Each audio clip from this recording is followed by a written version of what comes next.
What's up, guys? Welcome back to GSL Code S. The final match of today is it's going to decide who's going to go on the round of 16. Who's about to go on the right. We already know Bomber has escaped. That's right. Huck has died.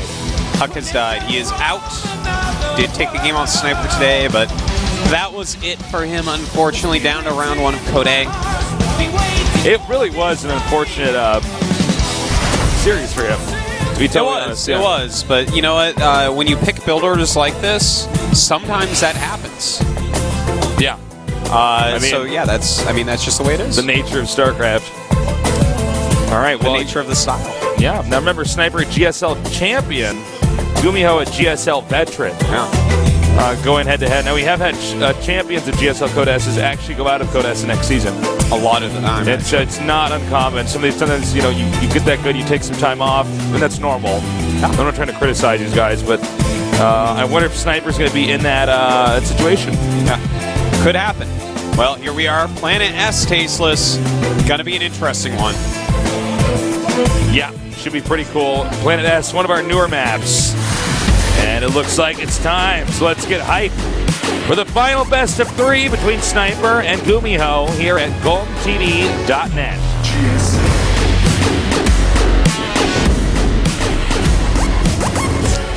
In the bottom left, phenomenal late game play, a well versus Zerg. He is MVP Sniper.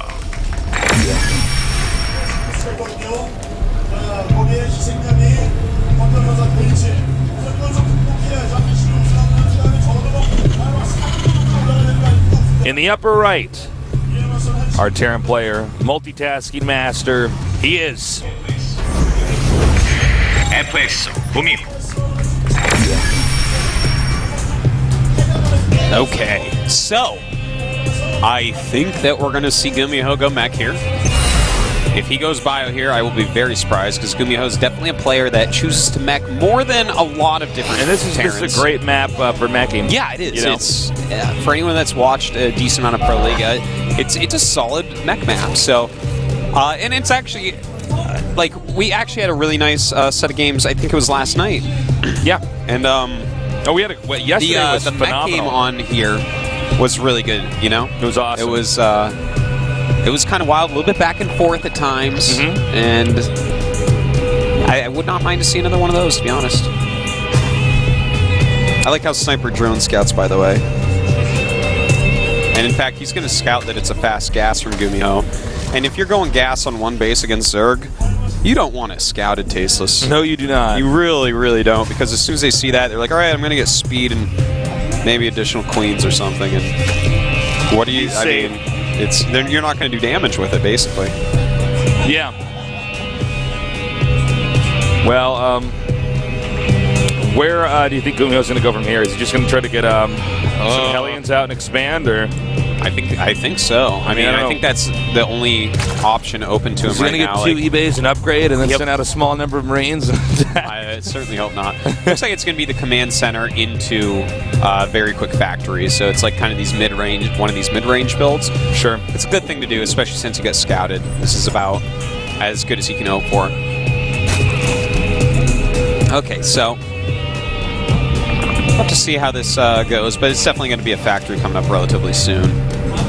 And with Sniper, is he actually just going to go take a third right now? No, okay, he's looking to see if anything crazy is happening. Yeah. And then going to go take a third. Like a proxy Banshee. Yeah, you never factory, know. Starport. There could have been something there, I guess. Well, we haven't seen that strat in a while.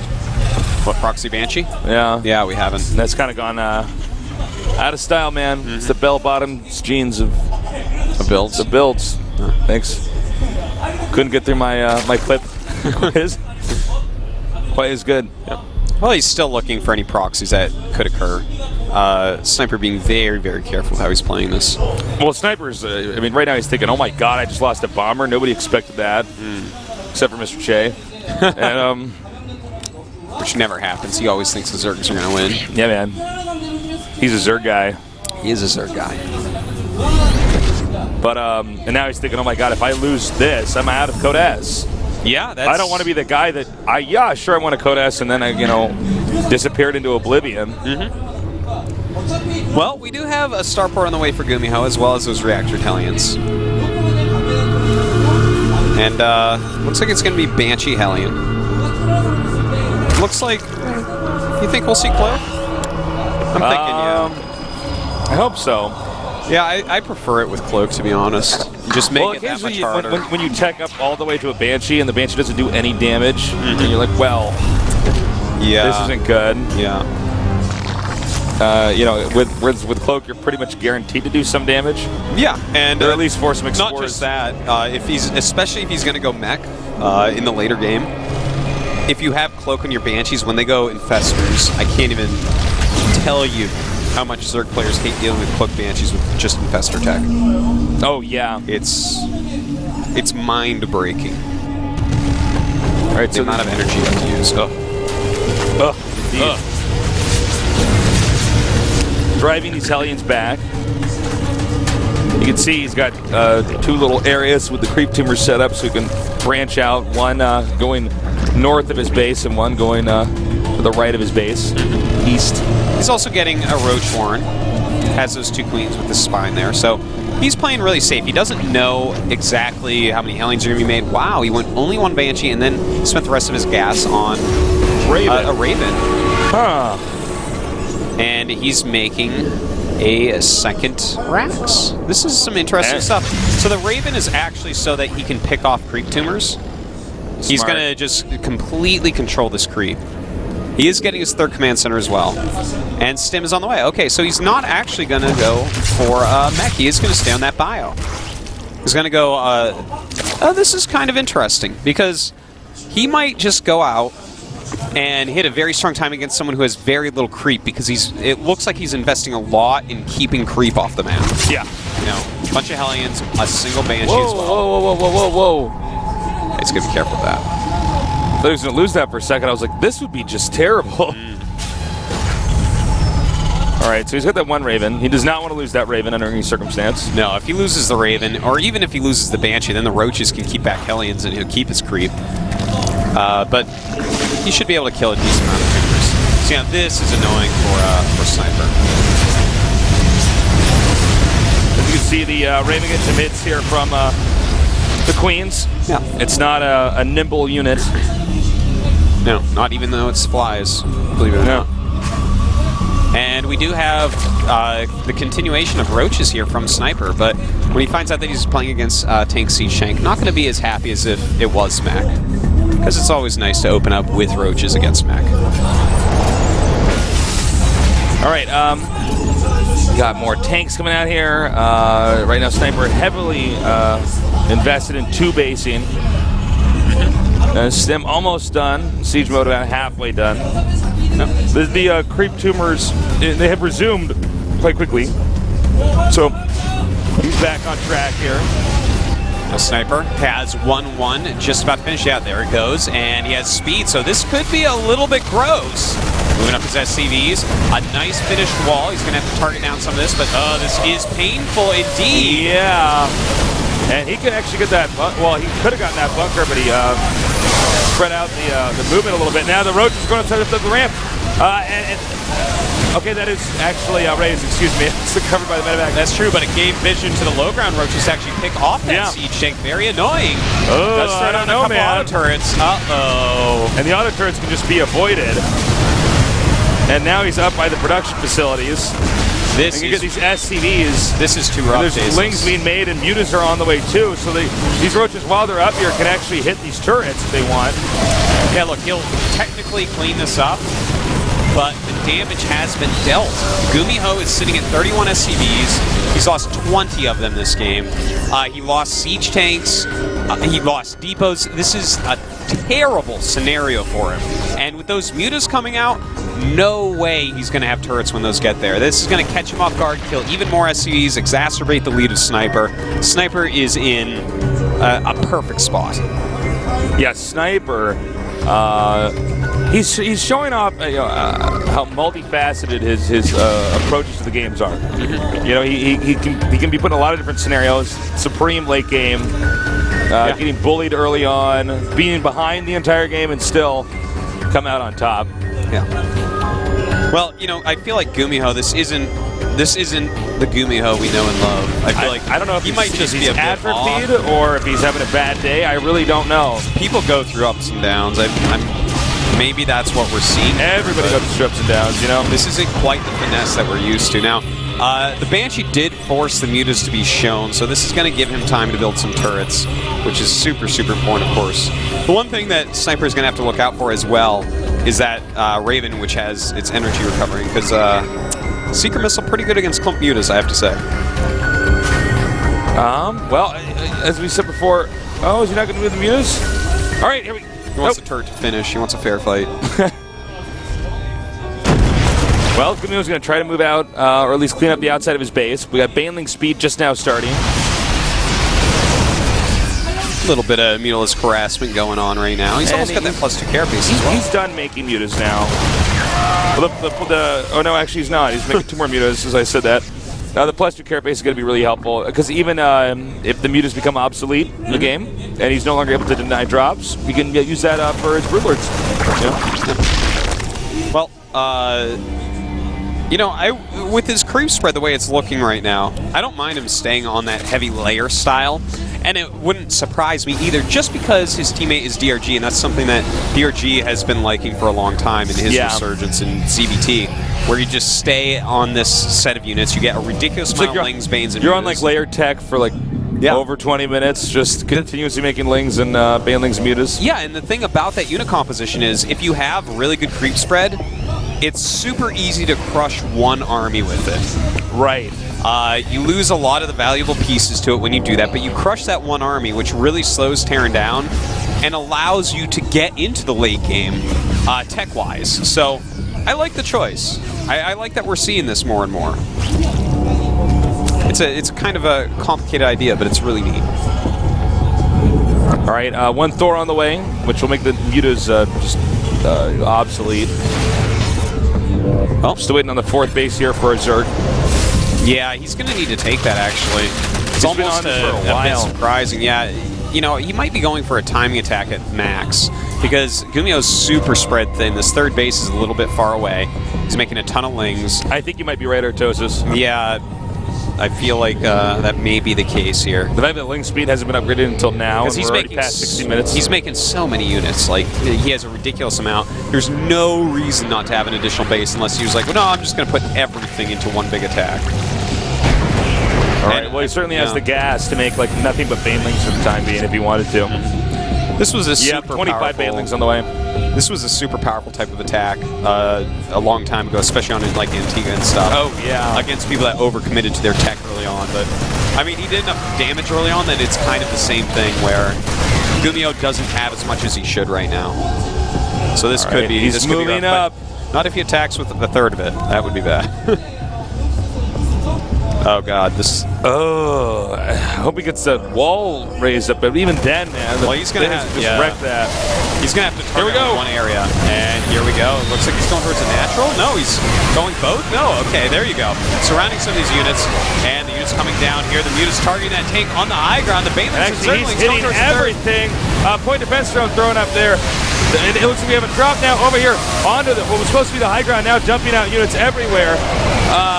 It looks like, in fact, a sniper's been deflected. Wow. Yeah, this was really good for GuMiho. Somebody, when you see battles that are that big, I'm like, well, this is like 3 screen sizes. I gotta... You know, the problem there was, I mentioned right before he started the attack, you need to choose one area and go. He was hemming and hawing about attacking into the natural and going up to the 3rd. And, I mean, when you decide to attack all the locations, you're allowing all of his units and all of his positioning to be used in the battle, which is exactly what you don't want. Instead, you could actually punish him for having this complex positioning by avoiding a good 2/3 of the army. You make him unsiege those tanks, come down, and that just Sniper a little bit bungled that. I feel like if he had really focused hard on getting into the natural, I think he definitely could have done a lot more damage there. I got to agree with you, Artosis. Well, I think we're going to have another gathering over here outside of GuMiho's base. The Sniper tries to get up again for another attack. Yeah, he is taking the 4th base finally. And by the way, look at that creep spread. Holy crap. That was close.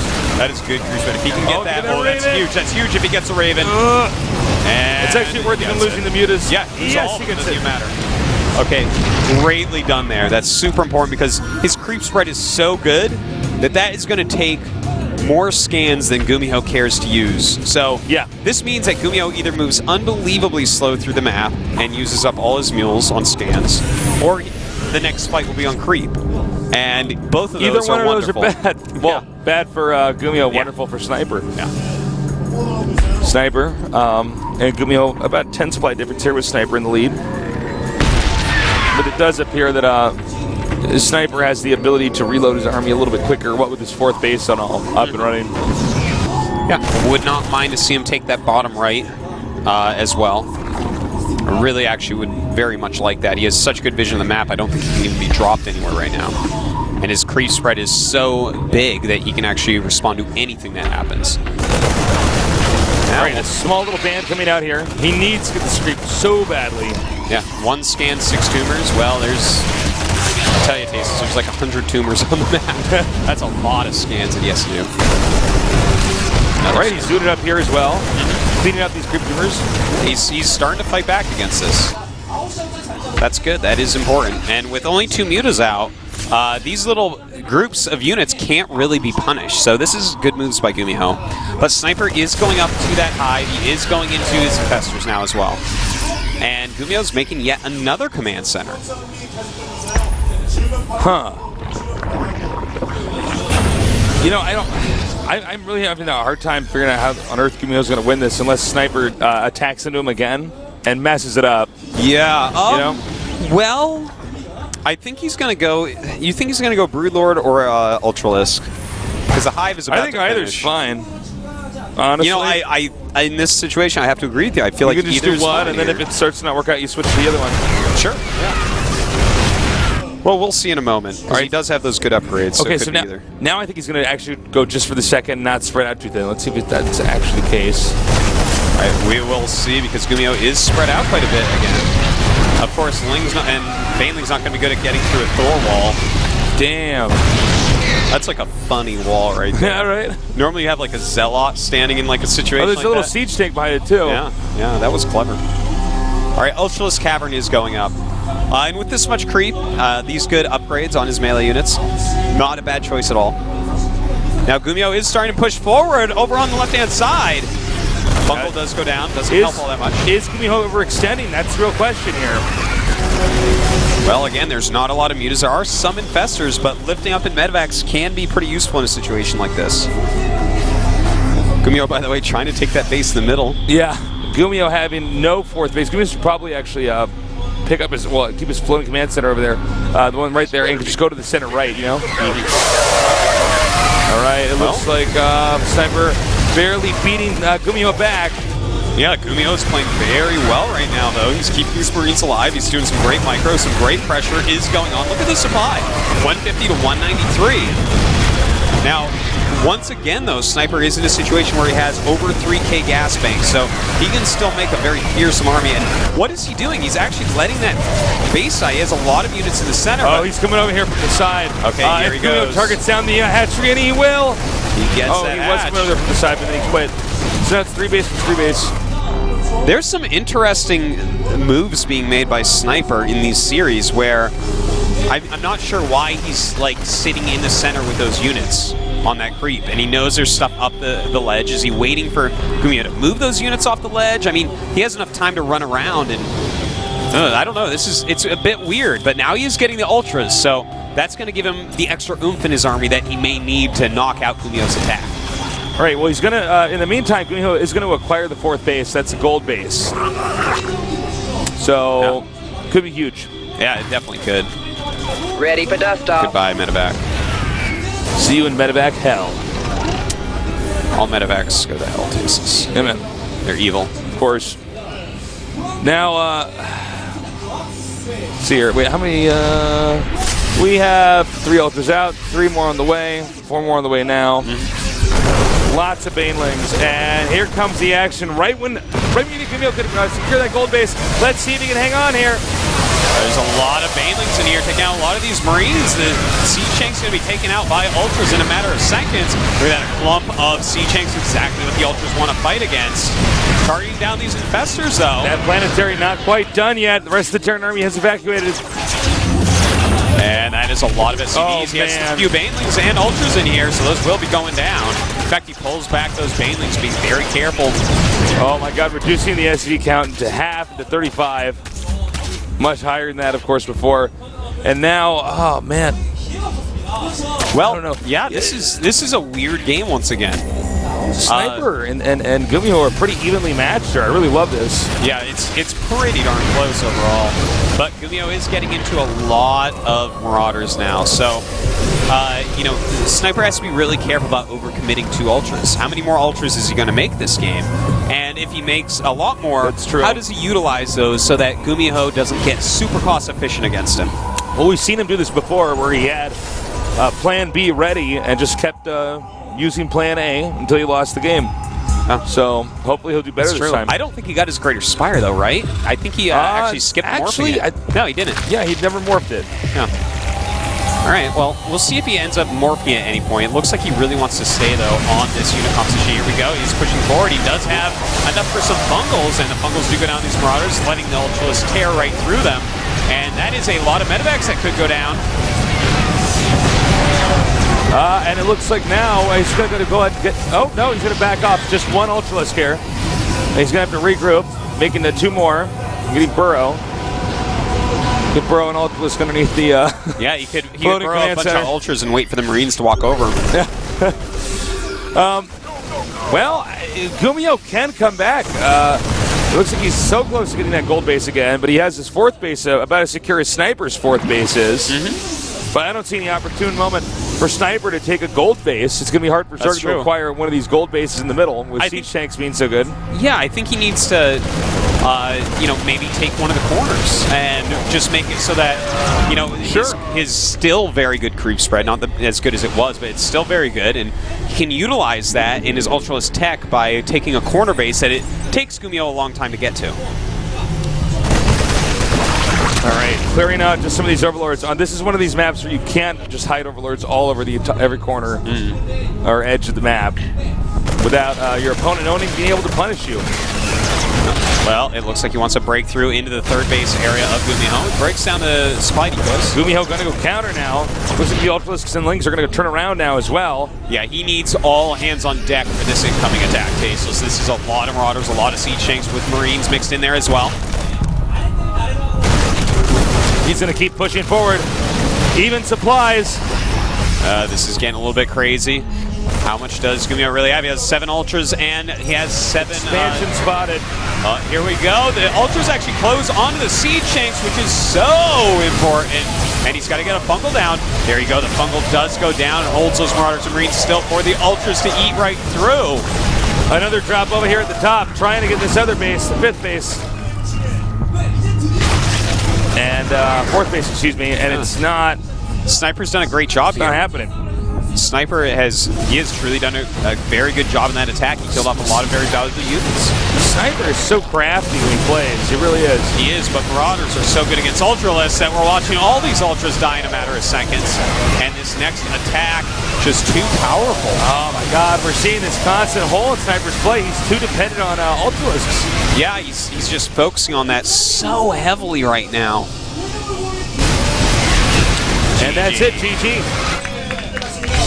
The guy is stuck going Ultras. You don't have to keep doing this. In fact, Brood Lords can be pretty good on this map. You know, that game, he didn't have as much of a bank to switch into them as he did on the Cloud Kingdom against Bomber. Right. I feel like the Cloud Kingdom game was more obvious to switch into that. This one was a little bit harder on him at times, but the one thing that really made me wonder was the lack of trying to save the 4th base of all his units. He had most of his units in the center just sitting there. You know what else kind of bugged me out was when he did that big layer timing attack with Mutas and the Banelings and the Zerglings, and he just attacked everywhere. He didn't attack a specific location. He didn't carve a hole into the base, use those Mutas and Lings to hit the command center or the orbital, then gear back up, build a bunch of all the stuff you made before, and do it again. Instead, he just sort of 1-8 in there. Yeah, that was... You're right. That was actually the biggest Like he blunder by watched the Sniper battle. in this He game. watched like it was Ogre Battle on Super Nintendo or something. You don't get to participate. All right, well, our next map is Daybreak. Not really surprised to see that choice by Sniper. We'll see if we can do a bit better here. Definitely, this map better for Broods than for Certainly, Ultras. So certainly. we'll see if he stays on that Ultras tech or not. Are you ready, Artosis? I'm ready, Tasteless. It's so good to be back, man. It truly is. I'm so Casting for happy. you guys. We really missed you, and we missed working. And we even get to go tomorrow, too. Yay! All right. Again, the map is Daybreak, a GSL classic. I think easily one of the best StarCraft 2 maps to date. Everybody loves it. So let's get excited, man. Sniper against GuMiho. A ZDT here at the GSL Code S.